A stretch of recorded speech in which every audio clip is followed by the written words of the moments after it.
this sucker out. There we go. We are live. So I have a household that is just full of animals, and one of the dogs, his name is Oliver. He is this massive Great Pyrenees Golden Retriever mix, Mm-hmm. and he is terrified of my cats. Aw. He just like knows the door open, like walked into the room, saw a cat, and immediately just backed out. Aw, poor guy. Yeah, he just he's really big, and so he scares them sometimes with just like the Oh, peering, and he's gotten swiped at a couple of times. And yeah. No, I just mean, Bella. I get it. I get it. I do. I understand. But look at that dragon dance. Oh, I'm so excited to talk about I this. know, right? So am I.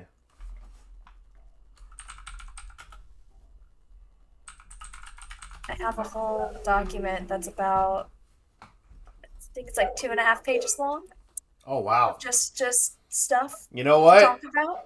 Hi, everybody. I'm just going to start answering questions as she goes through. The one thing, though, that I do really want to talk about, talk a fair bit Yeah. about, right, is the gods. I think the gods Yes, of I have a whole Dragonlance section are on the gods. so neat. Finding out like what they're the gods of has been so interesting because a lot of the times within settings it's like god of nature or the sun or Yeah, death yeah, or right. whatever it might be. But these are like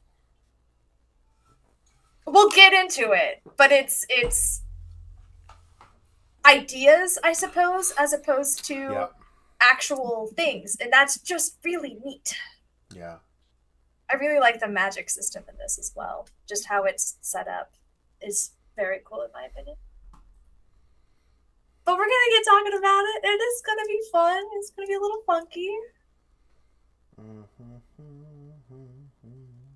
Also, do I need to post in the announcements that we're live? Yeah, yes. Here, hang on.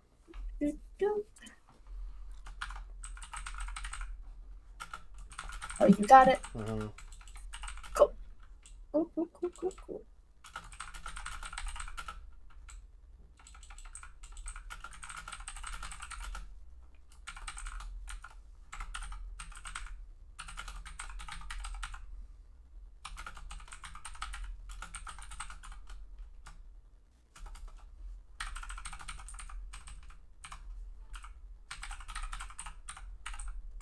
Yeah, I know I messaged you after the stream yesterday, but I really enjoyed the stream. I cannot wait to see where this goes.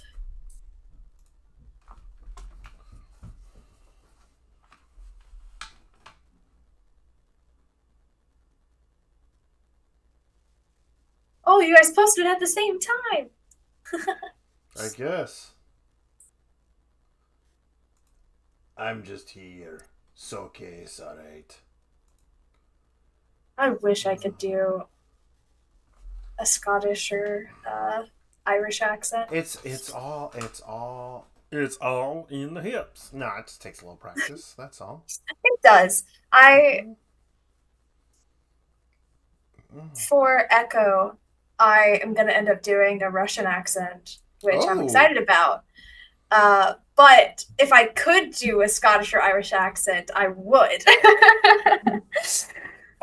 But alas, Russian please. well, I mean, gonna be. I mean, you could do it. I think you could do it. I I think you could do potentially it. could, but I would rather. I'm much more comfortable with Russian. That was the accent that I gave my first character I ever played in Hey, D&D. I mean, why not, right? And so, Howdy, like, Doppler. Welcome on in. Garrett. It is lore time. You are so right. It is lore time. It is so much lore time. All the Prepare lore. yourself for the unraveling of all the Mm. lore. It's some sick lore. Got my hoop hack. Got my hoop hack. Who pack? My hoop hack ready to go. All right. I mean, hoop hacks are good. I mean, I've got my bottle of water. Hey, Jay, how you doing, That bud? the The man, item that was made by the the legend, Kender? Lord The Gazumba. Chaos Halflings? The Kender? Oh yeah. We'll get into them. We'll get Oh into yeah, we're them. gonna get into that. We're gonna get into all of that We'll go stuff. get into them. It's gonna be great. It's wonderful. I am I am very much in love with Dragonlance. They were the first D&D novels I ever read. Um, uh, and so yeah, no, they were my novels of like I knew well about the Tasselfoot before I knew about the Dritzdwarden, and yeah, no, it was That's yes, incredible. yes, yes, yes. Oh my goodness, I'm excited for tonight. Dragonlance, It is the the Kender method. it is the Kinder weapon, yeah. Um, uh, I am man, I want to run a Dragonlance campaign so bad. Like I really do, right? I really want to run one. But I want to do it in the time before wars or between Oh, wars. really? Yeah, like We're gonna talk about the five different ages. oh yeah, yeah, yeah. But like the my favorite age is actually the War of the Soul age. Really? Yeah, I really liked that one. Like there's an active war that's going on, but the premise of it is slightly different. Um, and then the There's just wars happening oh like yeah, well I all the mean time. it is a war Wars torn world. You everywhere. know what? And I will say this much: um, the new novels are phenomenal. I'm digging the new novels. The new Really quick. yeah, There's like over 190 novels there set are in the yeah. world of Mm-hmm. Mm-hmm. Dragonlance. Mm-hmm. Mm-hmm. Which new novels are you talking The about? okay, so there's quite literally there's a whole series of them that have just been that are coming out. The second book is out. The third one I think is supposed to be out sometime next year. It is Margaret Weiss and Tracy Hickman are coming back to. They came back and they basically it's years later and it's basically an update to the whole world and what's going on now kind of thing. It's very good. It is very very good. The first one is called The Deceit of Dragons, I believe is what it's called. And then the second one is back there on my Dragons of Fate, I think is what it's You can called. show me after stream Yeah, for I'll show you. I'll sure. show you after stream. Hello, welcome on in. I want to be able to do that with my voice. Hello, Thomas. Hello. Hello. Hello. Hello. All right. I'm struggling. And I think to myself, what a wonderful world. All right, friends, it's 5 after. What do you say we get this old shindig It's started? just a Sesame Street character. I know. Yeah, that was just the Sesame Street. You know what? That's how I do my old man voice for one shots. Oh, all right, friends. Let's check out this wonderful intro before we get started.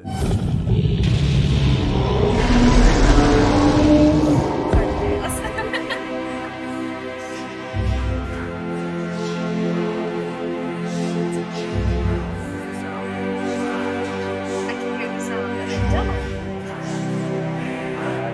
I, No, I, I do hear us. It's like a tiny echo.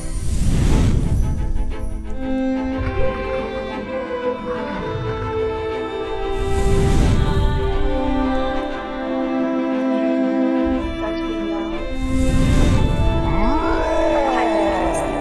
Oh no, yeah, I still got it.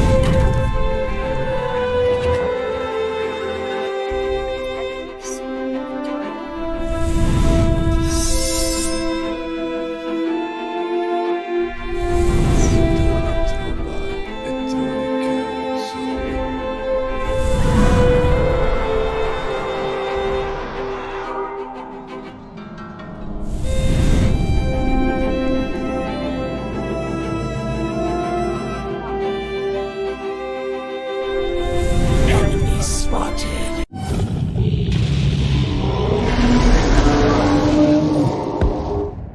let's get it going, shall we?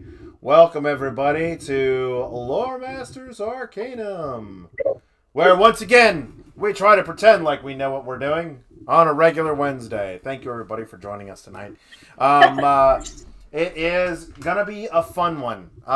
It It is. is. I am very happy about this. I love the enthusiasm with which Rachel approaches every subject that we talk about. It is so great. And we are talking about one of the nearest and dearest settings to myself. As we all know, I am a hardcore Ravenloft nut. Everybody knows that. But that is that is in a very very close competition with Dragonlance. Dragonlance was one of the first settings in a novel aspect that I got my hands on. I had a very well read copy of Autumn Twilight that was handed to me in the sixth grade, I think is what it was, from very close buddy Steve Fraley. And that was my introduction into Dungeons and Dragons novelizations. And the just setting for Dragonlance is so great. It is so unique. It is so wonderful. And we're going to dive into it, friends. We're going to dive into that Dragonlance with one of the greatest foes ever. So cool. Ever. But as you can see, we have this version in my hands. And then up on the screen, we have a version from yesteryear. I happen to like the version from yesteryear for much of its actual lore that's in there. But yeah, friends. Rachel, I've yammered. How are you doing this evening? How's your Excited. Excited. Very excited. As you said, I do excited. approach these topics with great fervor, but it's because they're great topics. I mean, they are. They're fun to talk about. Well, it's neat. Okay, so like it's that's one of the things that I think is really truly great about you coming to Loremaster's Arcanum. Is because it is and it's no knock or no shame or nothing like that, but it's great to see every time you're like, oh, I don't know, I've heard about this, I don't know nothing about it, but we gotta talk about it, so I'm gonna make it my week's hyperfixation, and there we go. It's great. It's It great. gives me something to do, and I love that. It's great because like almost overnight you become a subject matter expert in things that I thought I knew, but in turn it just really doesn't. Like, because there's a lot of years of Swiss cheese going on upstairs, and it happens. It happens. That was the best class. I mean, it happens. Yeah. What's that? Something that we addressed slightly before the stream is that there are over 190 books written within the setting of Dragonlance. Yeah, there are. We cannot physically get into them. No. So I believe we're going to be looking at this from like a campaign setting perspective. That is true. Perhaps with a little bit of the conversation of that module that you have in your. Yeah, we can talk about Shadow of the Dragon Queen a little bit. Yeah, sure. But as you said, you read them. You got one in the 6th grade, and you freaking adored it. No, so, the novels. One of the greatest wizards of all time. All time. Raistlin. The wizard of all wizards. There is no wizard like him. I would dare I say he rivals that of Gandalf, in my opinion. If Gandalf was a bad guy, he would be Raistlin. This feels like blasphemy, but I'm here for it. Well, so there's an old saying, I can't remember, I do not recall which book it is, but someone in the book, it was described, it was asked to describe the disposition of Raistlin, right? Like, who is Raistlin, right? And I cannot remember who said it, but it was Raistlin was in a conversation being described of, if there is a single shadow in heaven, it would be Raistlin. Oh, okay. That's pretty good. I was just like, that is about the most badass way to describe someone, right? Yeah. Like, that was one of the ones that when I read that, right, I was like, holy crap, and it stuck with me forever, like that whole, like, I have heard wizards referred to as many things. Yeah. Right? Many things. But that always stuck with me. If there was a single shadow in heaven, it would be Raceland. And I'm like, what? Because he does all this crap, right? That, like, there's very much the whole, like, at the time, it seems like he's doing horrible, horrible, horrible things. But in the end, it's all for all the right reasons. And it's like, yeah, it's anti-heroes. you love Love anti-heroes. You got to love that. Hey, we don't talk about thick dragon mama like that. Tucky says. Okay. We, She's a bad girl, but she's good at it. All right. as I had said previously, we support women's rights and women's wrongs, one more so than the other, and I will not tell you which one it is. But you can take a guess. I mean, you can take a guess. Oh, friends. For those that do not know the world that we are speaking of, which we are talking about the world of Kryn. Which is within the setting of Dragonlance. That is the world that it is set in, and most of I believe the modules are set in Ansalon. Many. There are tons of other continents. Oh yes. Here, let me start doing the doom scrolling of the PDF here. By the way, so what I'm pulling up is the 3.5 or the 3.0/3.5, primarily 3.0 campaign setting for Dragonlance. It is a little farther in the timeline than what many people are accustomed to, because a lot of people are accustomed to the second edition timeline and where that's at, with the time of the twins and the dragon riders and Lord Soth and everything along those lines. But this book, like, there's just, I mean, like, there are just all the people. Look at all these people that are so many people. Like, all the people that went into making this, right? And it's just amazing. This book, if you have a chance, if you really want to really deep dive into Dragonlance, I still think that this one right here is probably the definitive version of it. But here we go, looking into the world of Kryn. Let's just dig into it, right? Digging in. Let's just dig into it, right? The world of Kryn. Only the most learned wizards, sages, and gnome scholars understand the true size and nature of the world and know much about lands other than their own. The wise believe that there are 5 major continents on Kryn, with many island chains dotting the vast oceans. But yes, during the Age of Might, Ansalon was one of the predominant areas of which a lot of the stories focused on. It's so good. The people of Kryn. Oh my god. I'm reminiscing in my mind over here right now. Rachel, you're gonna have to start talking about it. You know. I got you. I feel like a good place to start is what the whole title of the book, like Dragonlance. There are these things in the world called Dragonlances, and they have used like dragon's magic against them. They're made of cold silver, which is a liquid metal that's been gotten from a silver dragon from a specific mountain that I have not found the name of, but it's from a specific mountain. And they are forged either there can be a lesser Dragonlance or a greater Dragonlance. And if they are greater, then they were forged by 2 ancient artifact weapons. One of them is the silver arms of Urgot.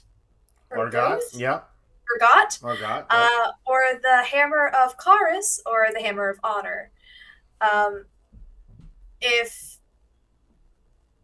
one of those is used to forge it, that becomes a lesser. If both of them are used to forge Dragonlance, that is a greater. And the first Dragonlance was made by Duncan Ironweaver, which is a sick name. He was a mastersmith dwarf that created the first ever Dragonlance weapon. And all I gotta say, it's good for him. Good for him. He started something. And it was great. It's great. They needed it. It was for a war. There were many wars in this world, but it was an important war. I think There it were a was lot of important wars. was it the third Dragon War? Dare I say? I want to say yes, you are right. It is the third. It was the third Dragon War. There's so many. Dragonlance as a whole introduced the the heroes of the Lance had to rediscover them and the dragon orbs. One of the things about the Dragonlance, and this is part of the thing where I absolutely love Dragonlance. If you're a DM, I would strongly look at Dragonlance. Dragonlance is a prime example of taking the knightly order of the knightly orders and the nobility and the aristocrats and all that stuff of Greyhawk that is so very predominant, right? And the fanciful adventuring that you get in Faerun and the Forgotten Realms. And to me, it feels that Dragonlance is a happy medium because you have these over-the-top, like, massive bad guys that exist, right? And then you have, you have these lovable, dopey characters, right? But you still have these knightly orders and kings matter and, queens matter. And you have all that type of hierarchy or whatnot. And it is one of the settings that I have always loved so much. What are The more I'm learning about it, the more I am absolutely adoring it.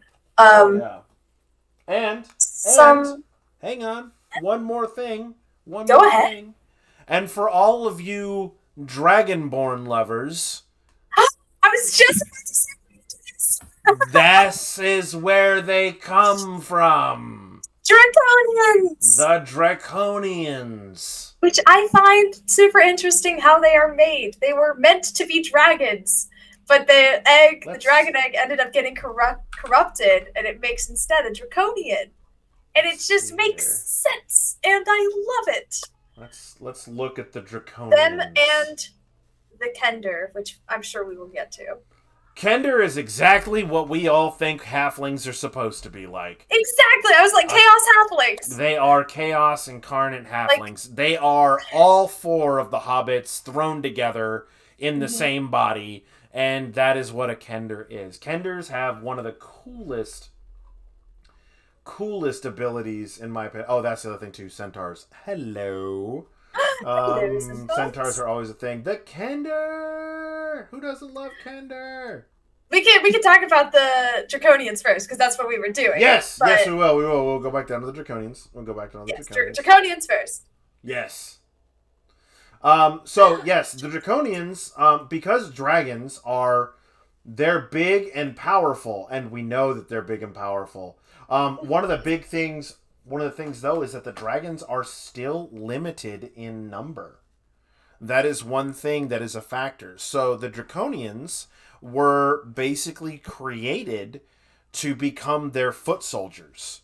They needed a way to be able to have dragons everywhere that were loyal to them and act as soldiers for them without necessarily threatening the major dragons themselves. Because, they're dragons. They're ancient beings, right? If one of them dies, it's a bad thing.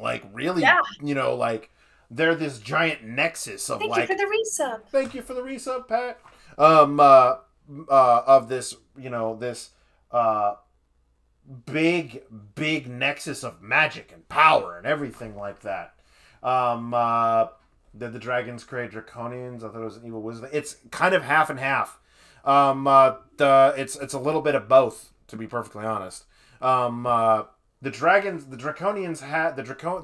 had a hand in creating them through an evil wizard's abilities.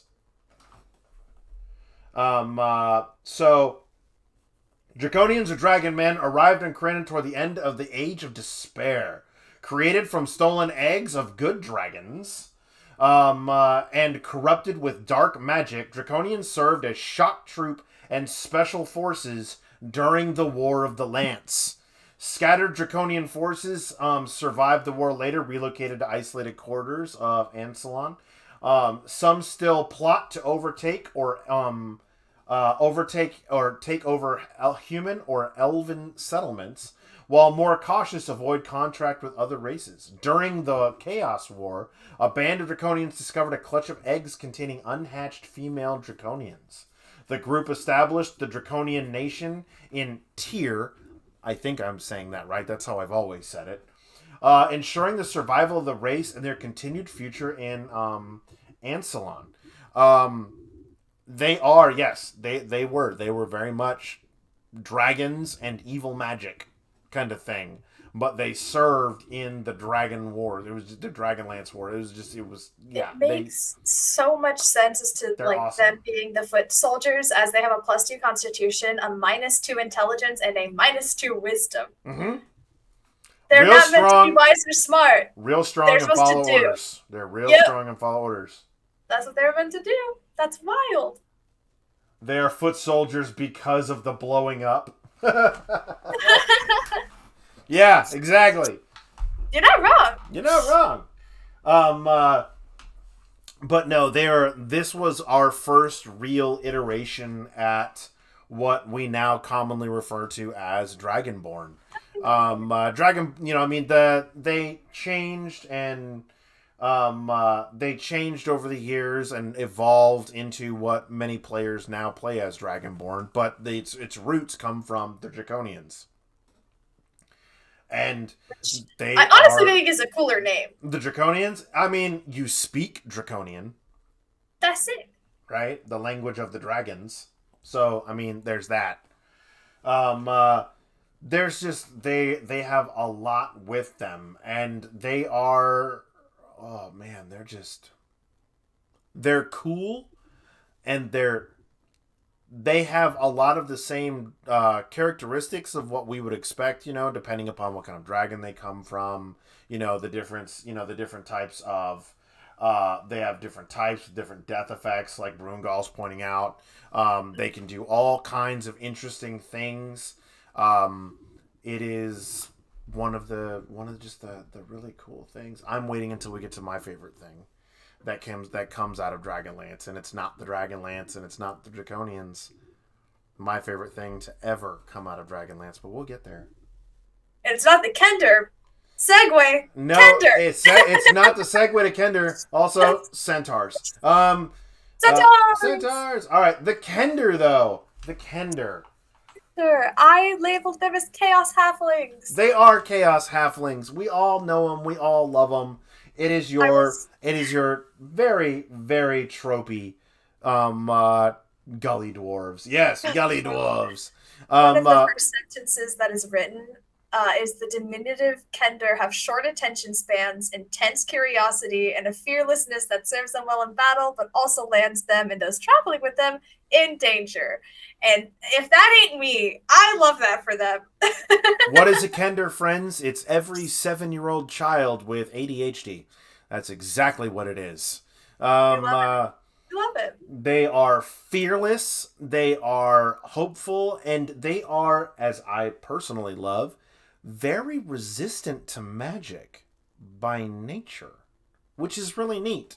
Also, Kender have one of the greatest ideologies ever. Though you will never hear them say it, every Kender is essentially a kleptomaniac. Whether they realize it or not, due to their nature and upbringing, Kender just think that they're borrowing things. Yeah, they fully intend to give it back. But it's so ingrained in them, they won't realize necessarily that they're taking things until after the fact has happened. That is one of the things that I find absolutely... They'll just mindlessly start dumping the silverware into their bag, right? At a table. And not think about it, right? Because it might be useful later. They don't know. But, I mean, they'll give it back. They're just borrowing it. They're not going to keep it. Which brings me to one of their coolest abilities is the Kender bag. The Kender bag. The Kender bag, where they have a chance to reach into their essential bag of holding and pull out the perfect item for the perfect situation that they are dealing with that just happened to have found its way into their bag. It is one of the neatest little things around Kender. Though a Kender is 100% going to get your party in more trouble than you realize, especially if they get caught. And are often not trusted, especially in places of wealth or anything shiny. I wonder why. But, they're still great. They're awesome. They are a, like, I hate to say this. Kender are actually very intelligent. They're very smart, and they know, and they can think, and they can reason. They're not just dumb, mindless chaos demons, right? But I've always viewed the Kender, right? The Kender are perfect if you want to have your kid play at your table. Just let them play a Kender, because essentially they're just going to be themselves. And they have the stats and rules essentially to back it up. Plus 2 dex, minus 2 strength, minus 2 wisdom. There you go, baby. That's all you need for a kid. As my youngest Maggie would say, but he wasn't using it. Yeah. I was. And that's a good... They said I could play with it. Did they say you could keep it? They said I could play with it. They didn't say for how long. Yep. Definitely. Yeah. They said I could play with it. Another aspect of one of the many races that are, and lineages rather, that are dealt with in there is the Centaur. Yes, that's right. We can play horse people. Every horse girl and horse boy absolutely just jumping through their skin because they can be centaurs. And the centaurs are very important in the world of Dragonlance. Jails are just hostels for Kender. There is no flaw in that statement whatsoever. None whatsoever. Not That's so one. Good. Mm-mm. Not a single flaw in that. Thank you, Brundle. Thank you. 100%. But they have many of what we refer to as the creature races are in fact playable in here in the I just saw World of the Dragons. Centaur racial traits is plus 8 strength, plus 4 dex, plus 4 constitution, minus 2 intelligence, plus 2 wisdom. Who wouldn't want to play a centaur for those stats? Well, so I mean, there's that you're like, yeah, that's great, but also all centaurs qualify as large creature and quadrupeds. Yeah, who needs ladders? I mean, you're fair. But also the other factor to that as well, or doors, or whatever. Hey Blake, welcome in. To that is you get stabled. You don't get to stay in the... Oh, that does feel wrong. You get stabled. You're easier to knock prone. Right? Okay, fair, I guess. Okay. And more than likely, you're going to end up carrying all the extra gear. It's not right, but I'll bet you it's what happens. Yeah, and like Pat says, do you really want to have to pull the cart behind the centaur member?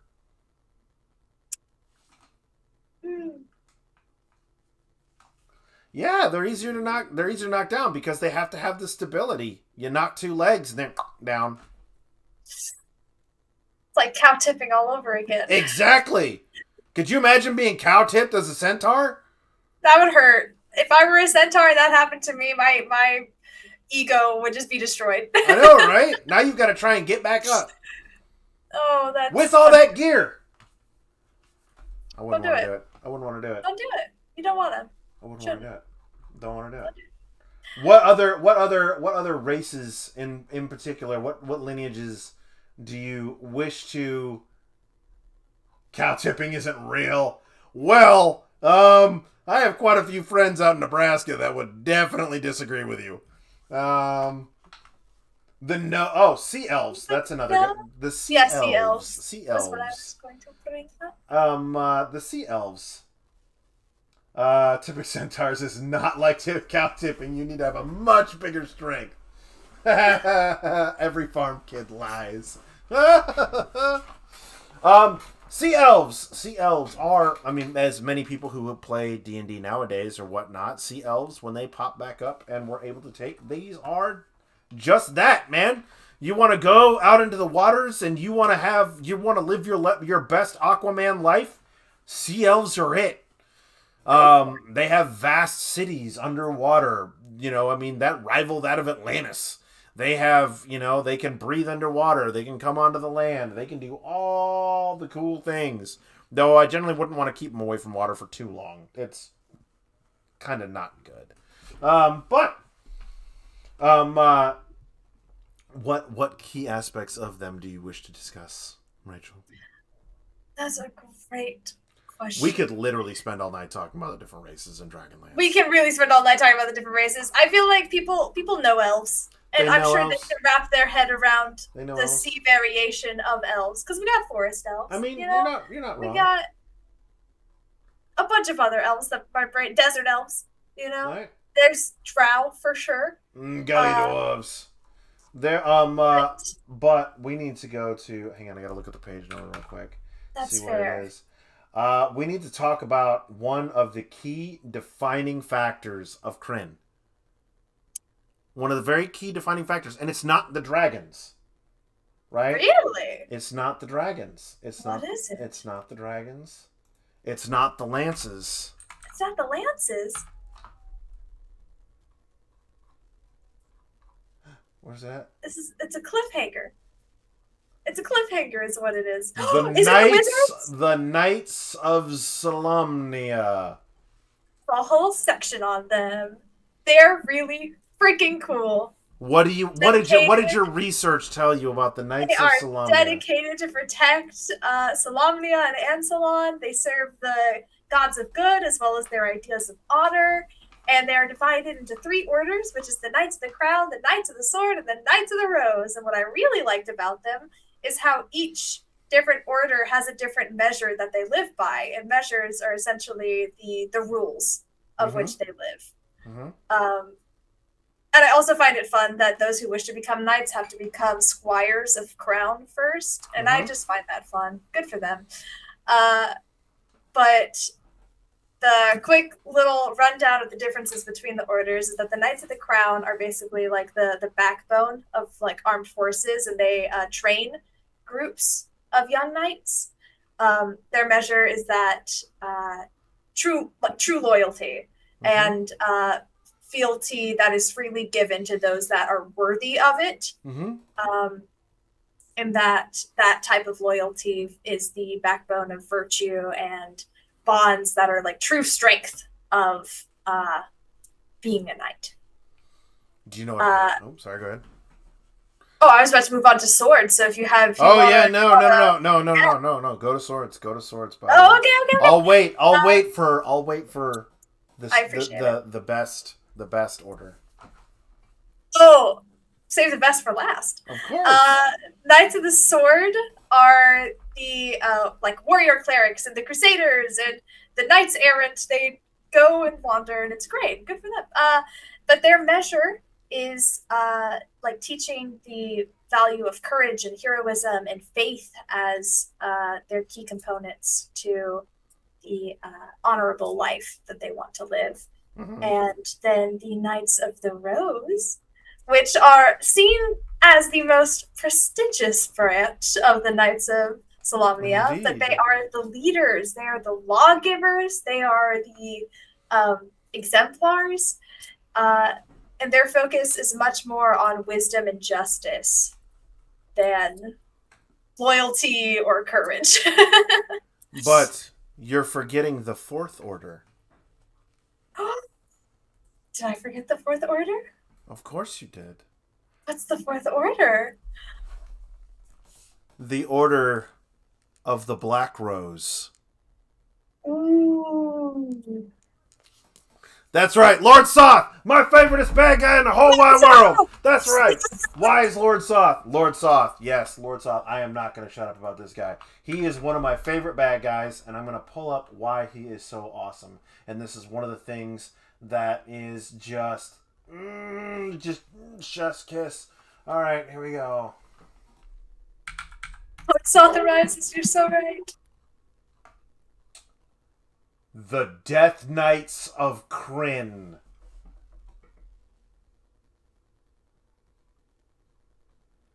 That's right. The Death Knights. Those who have fallen. Death Knights are terrifying corruptions of those who once served as champions of a god. Only a handful of such beings have existed in Kryn's history, the most of whom were Knights of Solamnia in life. Gods of evil created Death Knights to return for terrible acts on the part of those who have spurned the protection of the deities of good. A Death Knight forever wears armor and adornments it wore in life, usually corrupted to reflect its evil status.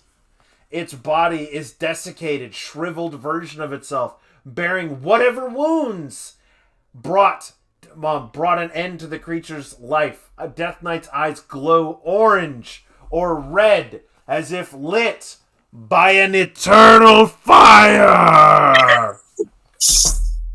That's sick. Yes, Death Knights. I absolutely love Death Knights, and one of the most famous Death Knights of all is Lord Soth. What's up? Lord Soth is he is a very bad man. He is very bad. Tell me about that fella. Lord Soth is a horrible individual. Makes for a great villain. I mean, he does. He is my first, like, those of you who have read Ravenloft, right? There's Oh. you will be familiar with who Lord Soth is, for lack of a better term. I see. Lord Soth. Lord Soth, better known as Lord Loren Soth, or better known as Lord Soth, or the Knight of the Black Rose, was the son of Enkel Soth and an unknown woman. Soth had a half-brother, Argol Birdsong, and a half-sister, Aislinn Felgard, fathered in Elkon's various affairs, but they were both killed to prevent them from attempting any claim on Soth's family holdings. The House of Soth was one of the ruling houses of Solamnia since the nation's founding. He is a...